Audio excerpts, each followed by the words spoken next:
some of you made it. That's brilliant. I mean, thank you for being here. I said to Pete earlier on when I was sitting in the hotel room, saying, I'm not sure if I'd come back in this, if I'm honest, if I was far away. So I know some of you have had to travel to get here, so thank you for making the effort and coming back. Oh, we're going to have a third speaker.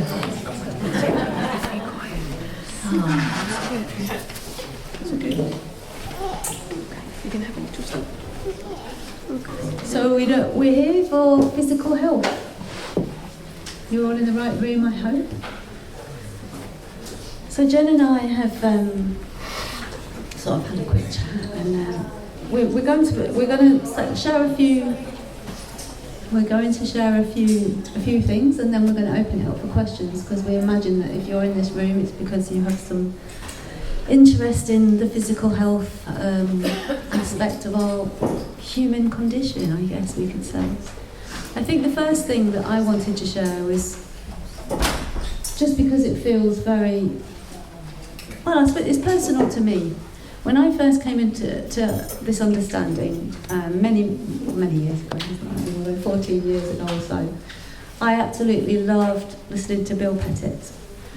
And I guess I listened in a way that had me misunderstand what he was sharing. And so no blame on his part at all. But it affected me for quite a long time, because I heard something about the mind-body connection, and the mind affects the way the body works. And if you could change the way that you're thinking, or something would happen mentally, emotionally for you, that would have an effect on your body. And I have had chronic health conditions for many, many years. And so on some level, whether that was conscious or unconscious, I took that to mean that it was my fault that I had these conditions. And if I knew better, and if I understood the principles much better, I would not be having physical symptoms, suffering. Suffering's a different thing, but I wouldn't be experiencing such, if my language, bad physical health. And that plagued me. Listen to my language, because I can hear it as it's coming out. That plagued me for many years. And it wasn't until probably a couple of years ago that I came to see, in fact, no, that's not true. 2019, Bill and Linda were here at the Viva event. And we asked Bill and Linda to give their keynote together on, we called it Mind-Body Phenomenon. And they didn't say anything to us, but initially Linda got onto the stage at the front, and she said, I actually don't have a lot to share. This is Bill's domain. But there's one thing that I really, really want to make clear from my perspective. And this is the thing that I heard. So it was actually 5 years ago. She said, I hear people in the community speaking, just like I've just explained, self-blaming, self-harming in a way through thinking that they're not spiritual enough or they don't have enough understanding, and blaming themselves for how they are experiencing their physical health. And I want to tell you that is so not the message. That hit me really big time. And that made such a difference to me, to stop thinking it's my fault. I'd like to say it completely took it away, and that would be a lie.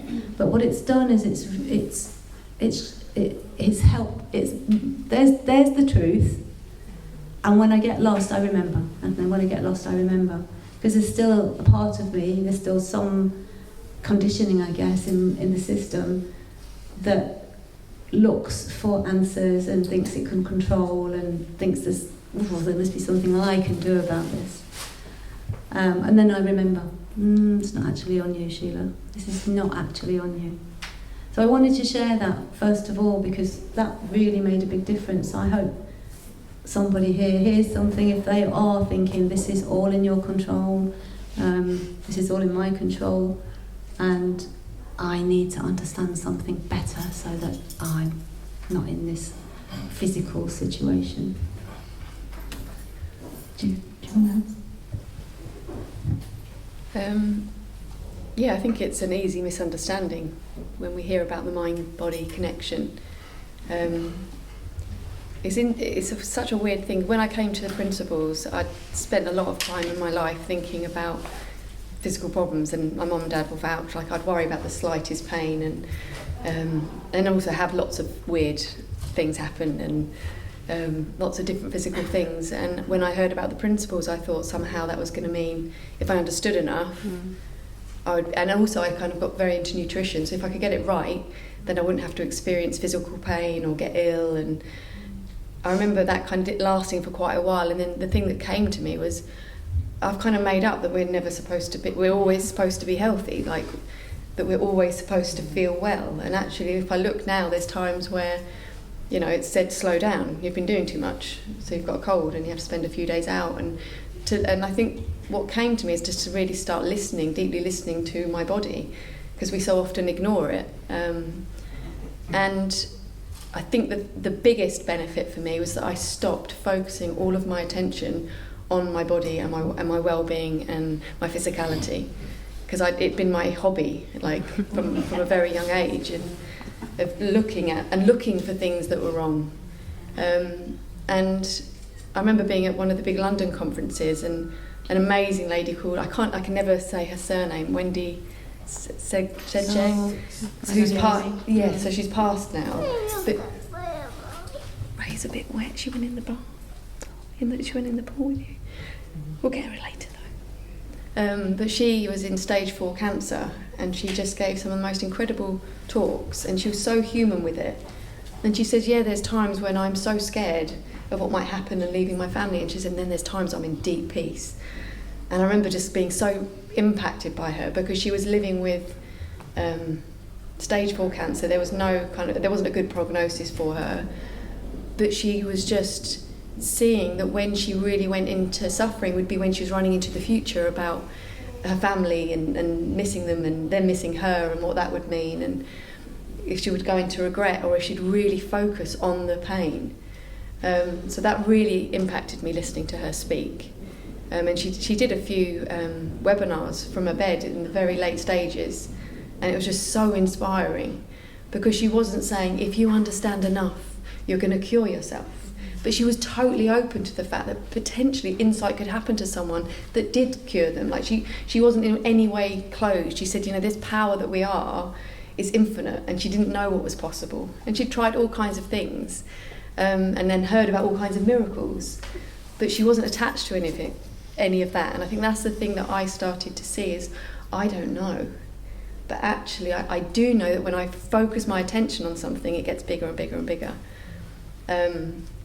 As at 21, I went travelling at 19 and came back 20 with a parasite, which ended me up in hospital for, I think I was there for a month in the end. But I could see with that, like, it was the most excruciating pain. It was a flesh-eating parasite. It really wasn't nice. But I knew that when I sat in bed and just focused on it, I felt it more. If someone came in and chatted to me, I shifted my attention, I didn't feel it as much. So even then I started to, you know, it was obvious that the more we focus on something, the worse it is. And we're all going to experience that. So that's kind of where I've come to with it. I have no idea why I created this idea that we're always supposed to be in physically good health and never supposed to be ill, and that when we focus our attention, wherever we focus it, that will be bigger for us. So if all we focus on is what's wrong with us, that's all we'll see. And I also see that we have this incredible immune system, this incredible system at play, and you know, stress isn't helpful for it. So actually, it's not that it's to blame us, but we can see that how, you know, if I start getting really stressed, I get a lot of tummy stuff happen.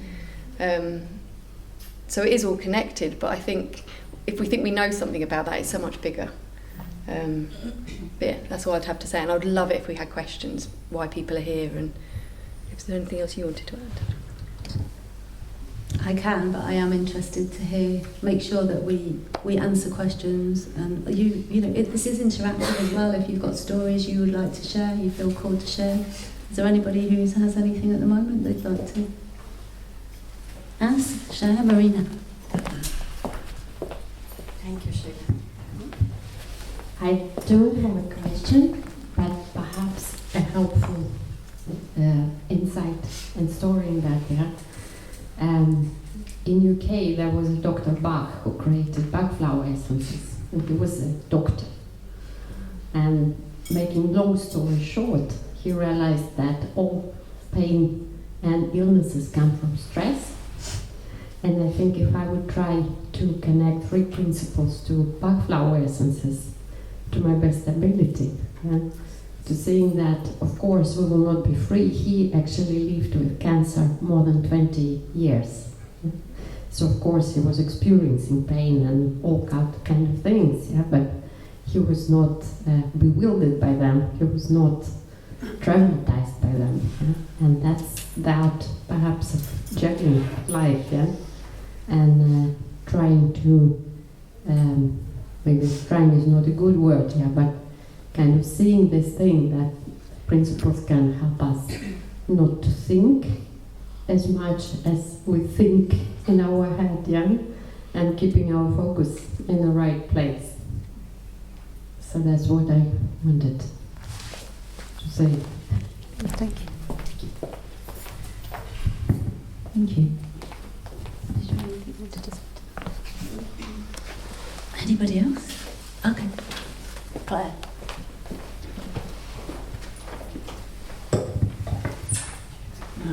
Hello. I'm a body therapist, so I do remedial massage, but my passion is cranial sacral therapy. And when I understood, I've been using it for years, and when I came across the principles, it made me realise the connection that, the principles all about mental and emotional stuff, and I use the 3 Ps in my cranial work. So, when I speak to my clients, I say it's about connecting the dots. Because I work in, I've got 2 contracts in the city, an investment bank and a law firm, and you can imagine what those kind of clients are like. They're very logical. So it's really interesting to use this, the 3 principles with cranial and connect the dots and make people understand it's not just mental and emotional, but we're also physical and spiritual. So that's how I use it in my body work, and that's why I was very interested to come to this session today, because I think the 2 work so amazingly well together. It's fantastic. And what's really interesting, I had a woman who every Sunday at the law firm, she didn't sleep because she got anxious. Monday morning, she was going to work, and she said she was up all night with IBS, all sorts of issues. So the way I work, I get them to make themselves a little Lego figure, and I get them to imagine they're walking into their bodies where they're feeling the issues, and just basically invite space into their bodies. And oddly, I haven't seen her for a few years, and I actually saw her a couple of weeks ago for a cranial session at the law firm, and I said, "How is that stomach, by the way?" She went, "Oh, it went." She said, "Every time I start to go into my mind, I get my little Lego me, and I take myself into the feeling, and just invite space into it." And she said, "I don't have that issue anymore." And it is wonderful to see, and that's how I use the 3 Ps really in my cranial work. And it's beautiful to see people connect the mind with physical, because there's always a connection.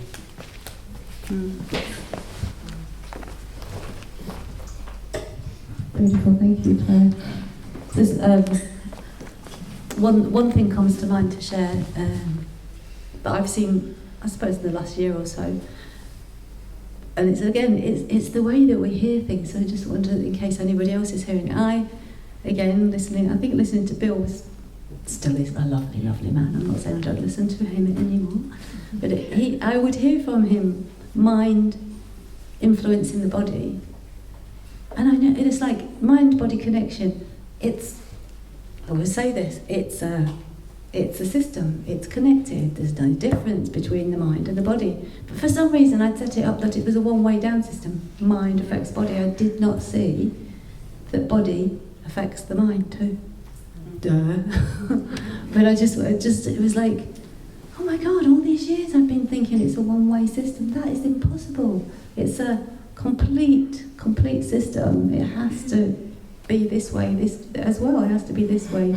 And that way it's just, there's no separation whatsoever, as we talk about all the time, right? There's no separation. Everything is one system, one system, one system. So it can work that we feel something in the body and it triggers something in the mind. It can work that a parasite is in the body and it affects the mind, right? It's not just a one-way system. So yeah, I just wanted to share that. Thank you for sharing your story today. Did you have anything you wanted to say? I did. I'm trying to think what it was.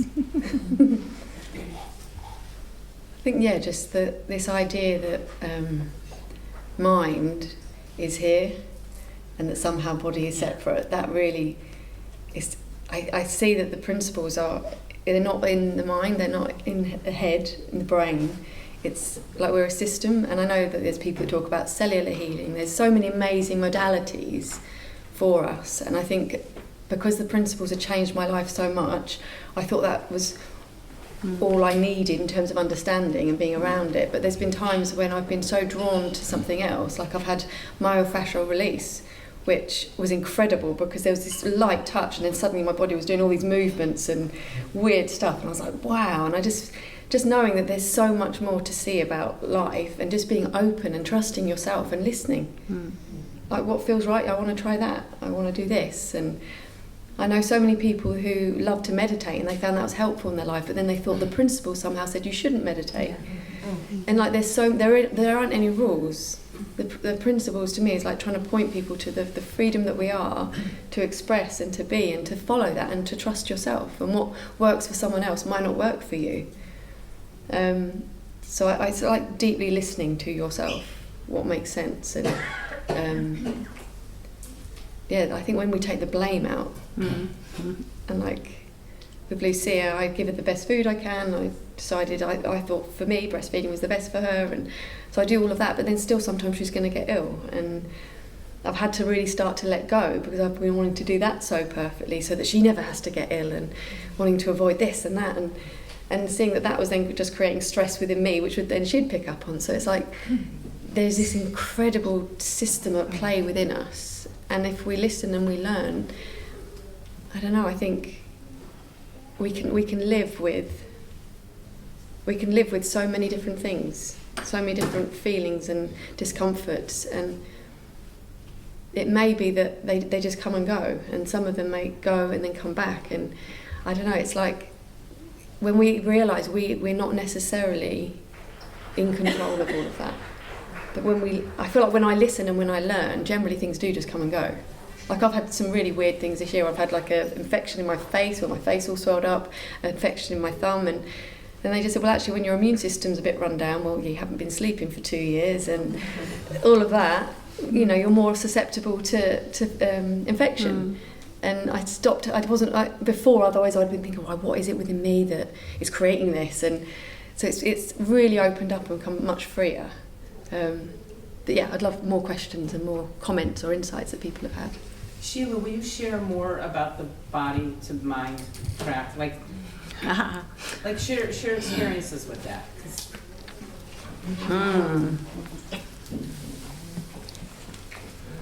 How much time do we have? It's 25 past 6, we've got till, is it 22? I don't know.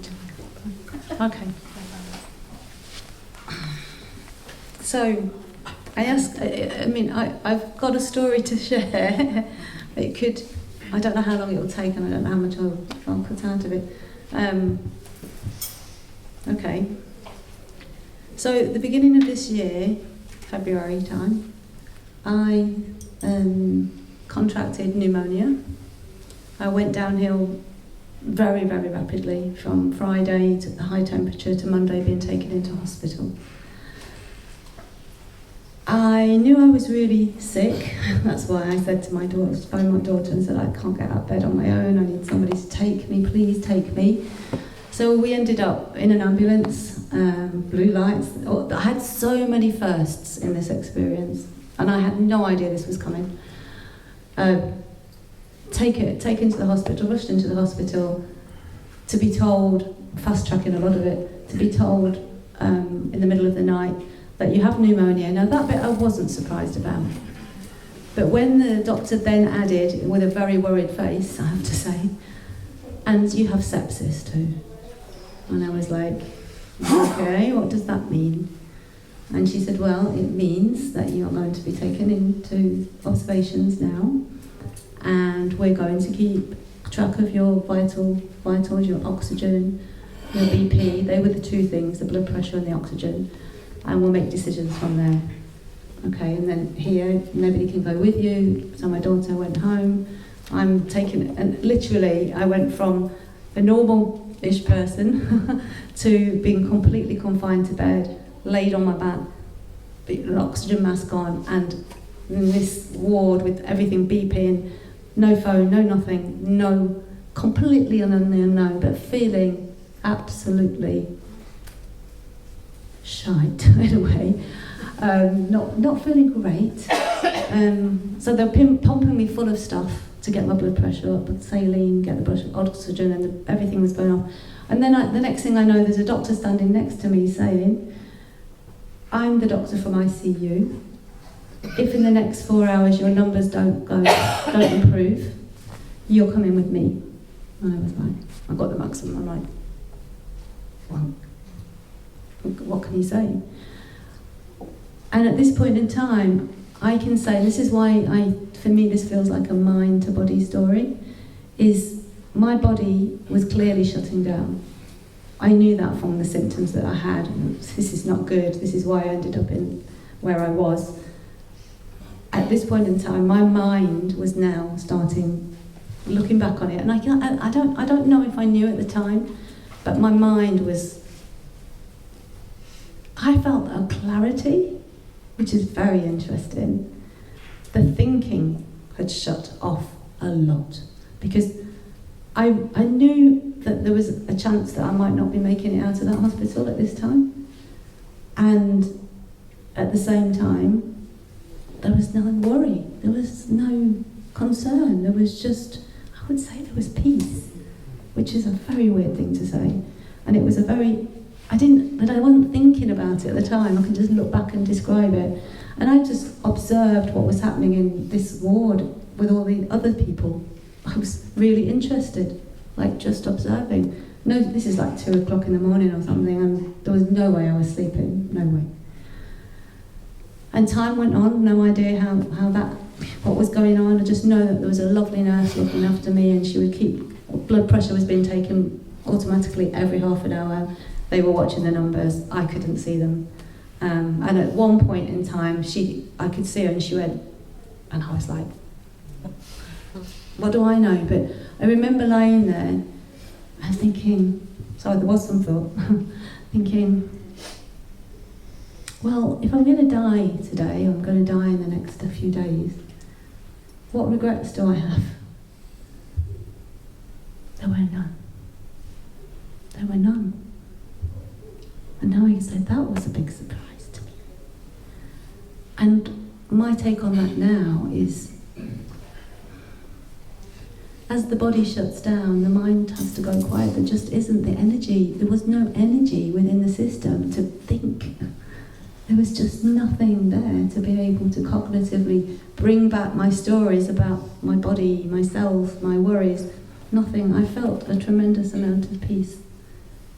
Until I didn't. But I did have some interesting experiences over the next 2 days of seeing things, and which I will put down to something was happening in my brain to make sense of the world without the cognitive usual stories that were going on. Yeah, there was a lot to that experience. Luckily I didn't end up in ICU. Luckily I ended up on a ward and I was in hospital for 12 days, and slowly my thinking came back online. And I came back to, well, I always say I don't come back. I feel like I've started a new chapter, because that was such an impactful experience for me in in how I live my life and how I see life now. I feel like I had that experience for a reason, for me to see, do you know what, life's not about striving. Life's not about worrying about the future. Life's just to enjoy now. Just enjoy it. Like, I saw there was no regrets. I was really surprised when I look back on it. It's like, really, I've been trying hard to do this and that. I thought there was somewhere to get to, and in those moments, also there was a massive recognition of, I can't do anything about this. I'm lying here. They are doing everything. You know, my body, it's like they took over in the hospital. There was surrender, complete surrender. I can't make me well. There's no way. And I don't believe that it was all about medicine either. I believe now that because I didn't try, I didn't have anything, I knew I had no control in the situation. This is it. If I'm off, I'm off. If I'm back, I'm back. It's literally how it felt to me. It's like, I don't know. I honestly, in that situation, I don't know. But if that something now happened, my mind would kick in and go, oh, I can do this and I can do that and I can stop this. But at that point in time, nothing. It was just so clear to me that there was no, this little mind, this Sheela, I had nothing to do with it. Nothing at all. So I hope that answers your question. Well, I just hear wisdom guiding everything that happened. You want this? Good. I don't know if people can hear you. Yeah. I just hear wisdom guiding everything that you shared, Sheela.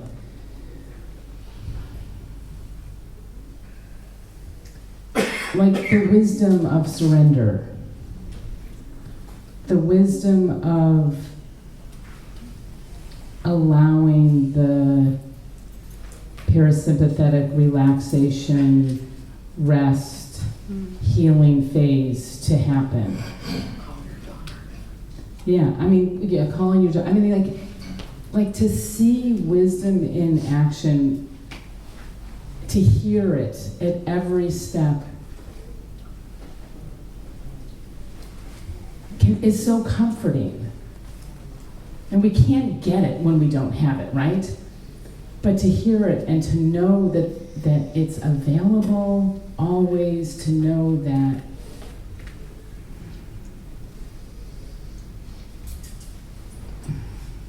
I don't know. Like, thank you. Thank you for sharing. And I just want to highlight that because it's so easy to think, well, how do I do something? Like with the mind, my personal mind wants to go, well, how would I do that? I don't, you couldn't have, I can't do that. But I can be in what experience happens. And connect to wisdom, and I just think that's a beautiful example. So thank you so much for sharing, and I'm glad you're here, and and I'm glad that you didn't have any, long-term residual. I know it's a long healing journey, yes, and whatever is still residual maybe, but yeah, thank you so much. Yeah, thank you. Is there anybody else in the room who wants to share? 5 minutes, yeah. Yeah. Thank you, Sheela. It's a really beautiful, moving, real experience to share, and thank you for that. I'm just curious to know what that experience has taught you about the difference between pain and suffering. You kind of hinted at that right at the beginning. I'm just curious to know, has it taught you anything? What have you learned about that?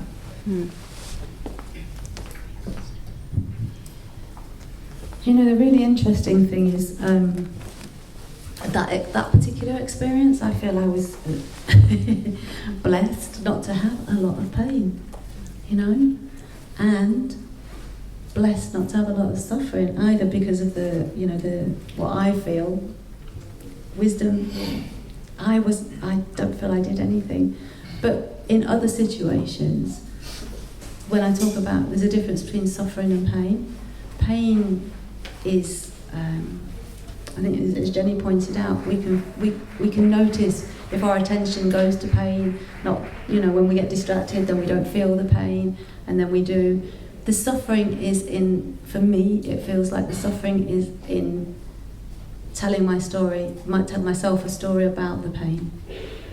Unwittingly, a lot of the time I've got no idea until I do. It's like, there's that usual story about pain and why me, and I had exactly the same insight recently about, oh my God, I have thought that I should be well all the time.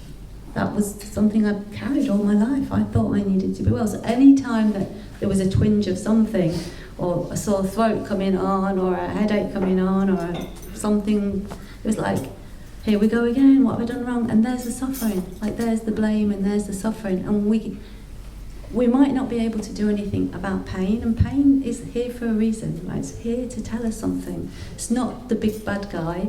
It actually is here to let us know that something's off.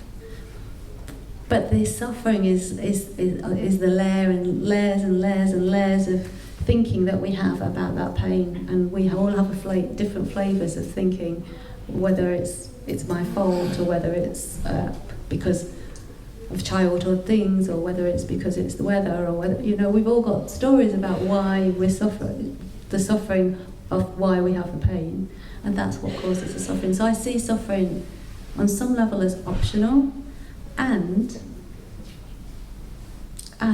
it's all okay.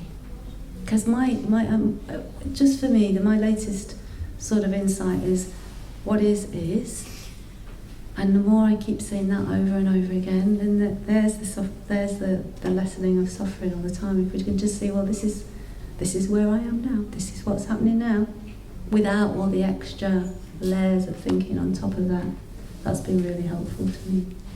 So, do you want to add anything before we finish? Just what you just said, actually, I think it's one of the things came to mind earlier, and you've just said it really. It's just, when we are with what is, and we're not resisting it or fighting it or thinking it should be different, we find more peace in it. And I think it's so often we resist and think something should be different. I should be different, this should be different, the situation should be different. But actually it's, and then sometimes we're going to fight it and think this should be different. But it's all okay, and it's just part of being here. But there's something about, I feel like what was pointed to with the principles is, I feel like we're just scratching the surface. So I have no idea really the power and the potential within us for healing, for any of those things. And I feel like the more I've been around the principles, the less I know. And I think I used to think I knew stuff and I knew what was possible, but it's like, no, it's infinitely powerful. And I don't know what that means for us as human beings in terms of our evolution and what could happen. But I've stopped putting the limits on. I'm like, what's possible, and being open. And then actually, within the physical body, within healing, who knows what's going to happen in terms of medicine, and what vibrational healing and all of those things. So I feel like it's keeping our minds open. So for me, it's letting go of what I think I know and what I think is possible, and being open again. And in that expansive place, like, who knows what's possible? Because we hear about miracles and miraculous healings and faith healings and all of these things throughout time, and I don't understand it, but I'm open to it and I know it's possible. So keep your mind open. I just want to add one thing to that, and actually I see my healing as a miracle. I feel like I'm not saying I came back from the dead or anything like that, but I came very close to not knowing if I was going to be here anymore, and I did observe as I was getting well, just the miracle of the body. Oh my God, I was like almost at death's door, and I was due to go out to Ireland. This was in March, and I was due to go out to Ireland in April, and the people that were convinced I wasn't going, and I went and I had an amazing time. It was just amazing. It's like, how does this body do that, right? How? It's not this body, but it's the source, the energy, the divine intelligence, God, whatever words we use, is doing that. We just have to get out of the way if we can. And sometimes we can and sometimes we can't, and that's the resistance. Yeah. Did you have something you wanted to add, Wendy? Yeah. We're supposed to finish, but I'll let you have the last one. It's just a couple of things. I'm a chronic pain nurse, actually. And one of the things that strikes me that in a thread throughout the principles, whether it's me personally, psychological matters, health matters, whatever, is so often the wisdom that Ellen pointed to is something we know and we've done before. I have this mental picture of Lucia she may not get injections for any reason, but if she had a shot going to her body, she would probably squirm and fight and squirm and fight. And as a parent, we've all done that, said, just settle down, just let it happen, and we'll go get a lollipop and go on. But we do that to ourselves all the time. We put meaning on, this is not, we anticipate, it's not gonna be good, it's not gonna be good. But, so I just take that image of knowing how to parent a little, and knowing that I can do that for myself when I'm worried or concerned about something, yeah. And there's just so many times I've had the blessing of talking with patients and putting on my 3P hat, and they're on the ceiling with their concern about their chronic pain, and I just kind of point them in the direction of, you weren't thinking about it before you called me, you were making breakfast. Oh yeah, did it hurt that? No, now that you mention it, yeah, that's the way it works, and it's just such a blessing to be able to have that. It might not be a prescription, but it's a tool in my toolbox as a provider to be able to point to. There's many, that's much more on offer here than you're limiting yourself to, and that labeling of this is a problem, or labeling of it as I'm broken. No, your alarm system's going off. That's great. Sounds like you need to rest. Sounds like you need to get off your feet. So anyway, I'm just appreciative of how the principles have informed my clinical practice very much. Yeah. Beautiful. Thank you, everybody. Really appreciate you being here.